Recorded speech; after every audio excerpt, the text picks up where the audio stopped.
Une assemblée où les partis ne sont plus que des syndicats d'intérêt. Depuis plusieurs semaines, des révélations se succèdent. On voyait la silhouette des députés macronistes, on découvre qu'elle cache l'ombre d'actionnaires privés qui font la loi selon des intérêts particuliers.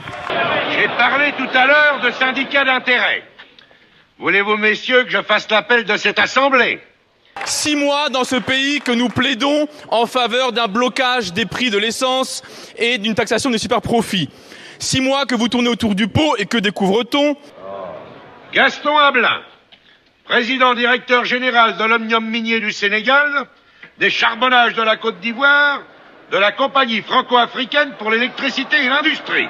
Que Madame la ministre Firmin Lebaudot est actionnaire de Total Énergie, ainsi que Monsieur le ministre Ndiaye, ainsi que les députés Pont, le député Fievé, la députée Melchior, la députée Christol, et j'arrête là, 2 minutes ne suffiraient pas. Monsieur François Ambert se contente de présider les raffineries Legrand, lesquelles sont reliées au Trust Vogel, qui contrôle 25 sous-marques et filiales diverses. Jean-Adrian, fondé de pouvoir de la banque Isard Lebray, directeur administrateur des fonderies et forges de Picardie, fondateur de la compagnie d'assurance La Liégeoise. Monsieur Alexandre Beauvais, président directeur général des phosphates d'Abdel Salim.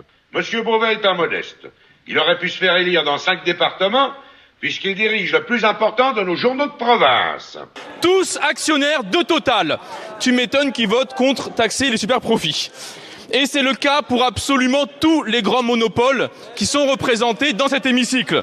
Maître Aymar est avocat conseil de l'Anglo-Française des pétroles, il ne touche pas de dividendes.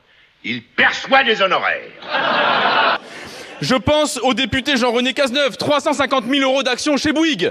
Chez Bouygues, opérateur par ailleurs que nous sommes obligés d'utiliser avec nos téléphones à l'Assemblée. Je suis ravi qu'à chaque SMS, je vous profite personnellement. Monsieur Antoine Villemomble, administrateur des filatures Zeugman et vice-président de la Société française des soieries de France. Enfin, monsieur Ziegler, le dernier de la liste, et qui ferait figure de parent pauvre si sa femme ne possédait pas 33% des bazars de Sao Paulo. Alors, bien sûr, nous nous méfions à l'heure de débattre des régimes de retraite et de votre réforme. Nous vous demandons qui ici a des intérêts particuliers et personnels, qui ici a des investissements dans des plans d'épargne retraite, qui investit dans des fonds de pension, à part Madame la ministre Oudéa Castéra, 2 millions d'actions dans les assurances et les régimes bancaires ainsi que le crédit. La seule gagnante de la réforme, c'est elle. Et ce projet, je peux d'avance vous en dénoncer le principe.